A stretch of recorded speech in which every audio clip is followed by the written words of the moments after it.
Nå kommer siste episode av Granny. Nå legger vi ned graven igjen.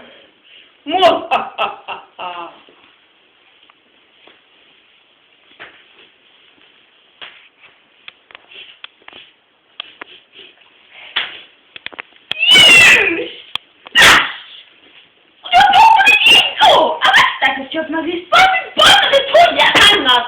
Det får ikke bedre med briller.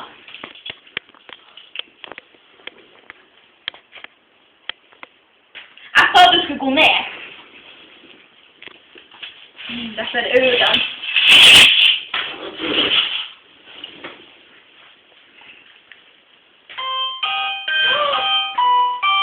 Bestemor! Stina!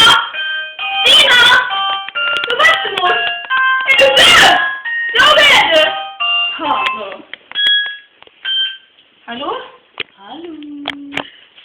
Marken! Ja? Hvor du er henne? Hjemme hos deg selv. Ja, men da ses vi.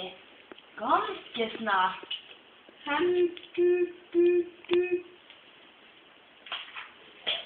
Tingene til bestemor, hva er det her?